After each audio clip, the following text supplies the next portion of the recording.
Let's talk about the disorders of content of thought now. Content, right? So basically what the thought is all about, the content of the thought is what is disordered here.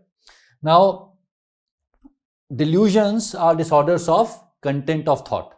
We know about it. Delusions are disorders of content of thought, and all of us know that delusions are so important to diagnose, and they have got diagnostic significance. So it's very important to understand delusions in a bit of details.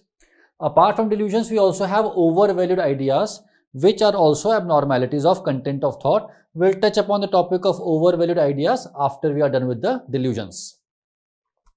All right.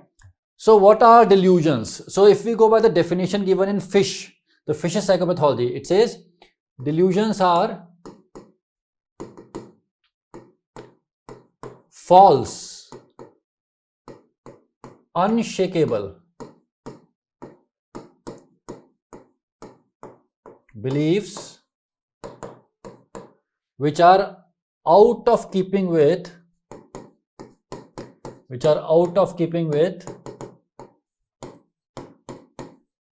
patients' social and cultural background. Social and cultural background. Now this is the definition given in the Fisher's psychopathology, and it is the most accepted definition. Now if you look at the definition, delusions are false. First of all, we are talking about the falsity of the belief. Whatever the patient is believing is false. Unshakable. When you talk about the unshakability, what basically we mean is when you give evidence to contrary,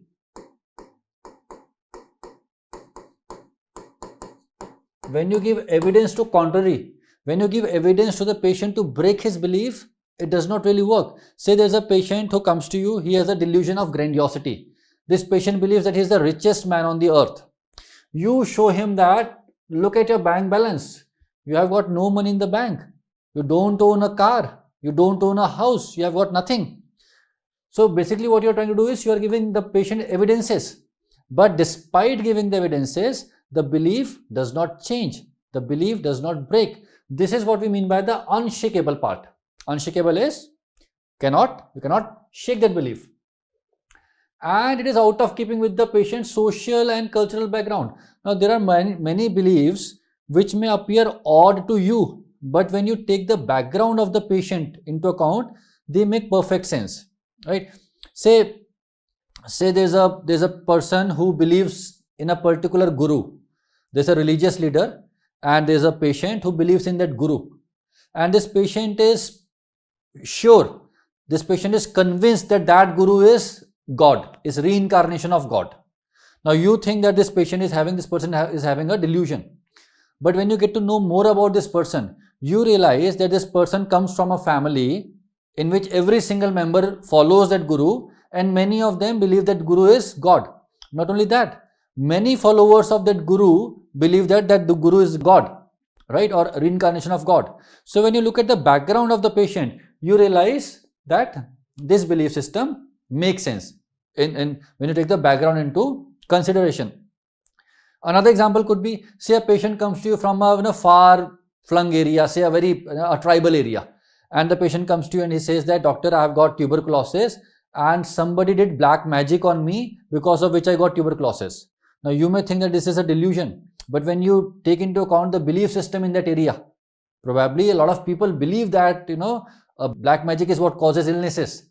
So when you take the background into account, again, you would not call it a delusion. So this is the importance of taking the cultural background into account. All right. Now this is very important. Now delusions are of two types. We can have primary delusions and we can have secondary delusions. The other names for primary delusions are true delusions or delusions proper. Similarly, secondary delusions have also been called as delusion-like ideas. What makes a delusion primary and what makes a delusion secondary? It's the concept of ununderstandable. If a delusion can be understood, or if you can understand how this delusion was derived from some other morbid psychological phenomena, then it becomes a secondary delusion.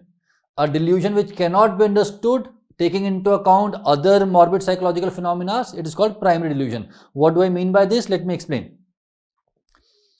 So what we say that secondary delusions are delusions which are understandable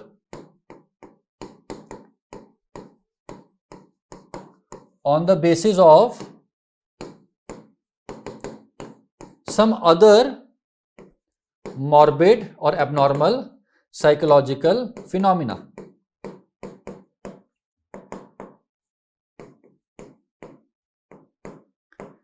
Say there is a patient who has auditory hallucinations. A patient has auditory hallucinations. He hears voices and the voices say that neighbor will kill you, neighbor will kill you. And now this patient develops a delusion that neighbor wants to kill me. He develops a delusion of persecution that neighbor wants to kill me. This is a secondary delusion. Why? This delusion can be easily understood when you take into account the auditory hallucinations that he is having. So if you can explain a delusion on the basis of some other delusion, hallucination, or even mood, right, then it becomes a secondary delusion. Then it becomes a secondary. Say a patient has severe depression, and along with that he develops a delusion that, say he develops a delusion of poverty. He develops a delusion that he's really poor and the family has become really poor, and they will struggle to meet ends.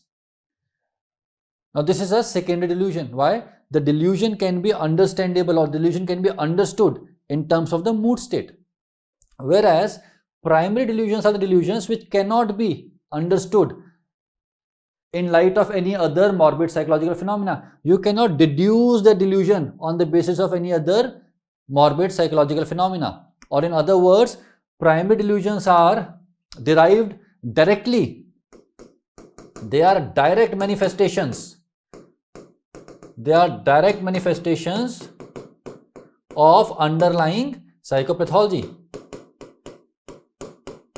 What do I mean by this? Whatever the disease process is leading to, whatever the disease process is going inside the brain, it is leading directly to primary delusions. They cannot be derived from anything else. They are a direct result of the disease process. So I hope you understood the concept of primary and secondary delusions and the concept of ununderstandable. Alright, let's talk about the types of primary delusions.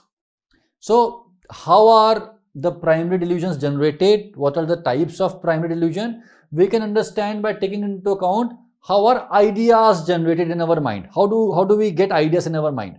So you can get ideas on the basis of a perception. For example, say you go outside the house, you go into the market and you see there are a lot of glittering lights everywhere. Say the festival season is on and there are a lot of glittering lights all around you. You are looking at the glittering lights and suddenly a thought comes in the mind. The festival season is here. Let me buy a new television.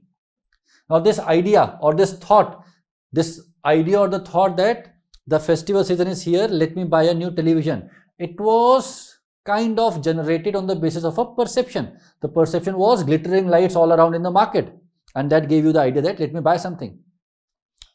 Then an idea may be generated on the basis of atmosphere or mood. Your mood state may lead to generation of idea. Say you are sitting in your psychiatry ward and you are very irritated, you are very angry, very irritated. Suddenly an intern doctor enters the ward.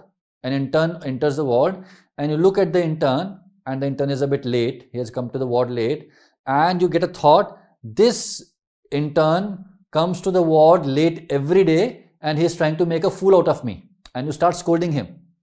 Now this idea or this thought that he is trying to make fool out of me, and the fact that you are going to scold him, it was generated on the basis of a mood state. On the basis of memory, say you are sitting in your hostel room and you are thinking about your final year MBBS in which you struggled a lot. You are thinking about those days when you struggled a lot and you barely passed the exam. You are thinking about it, that memory is there, and then you get a thought that I should not make the same mistake in the MD, or I should not make the same mistake in the residency, let me study. Now this idea that let me study, not make the same mistake, is coming out of on the basis of the memory. And finally there may be a sudden idea, or called as autochthonous idea. Sudden idea or autochthonous idea. You are sitting, doing something and suddenly a thought comes in the mind, let's go to McDonald's and have a good burger. Let me go to the McDonald's and get a good burger. This is a sudden idea. No matter how much you try to understand, you cannot really understand what led to this idea. You just cannot find out, you just cannot deduce what led to this idea. It just came out of nowhere, came out of the blue. You had a sudden idea. These are the ways ideas come in our mind. Similarly, primary delusions can get generated. They can get generated on the basis of a perception, on the basis of atmosphere or mood, memory, or they can be sudden.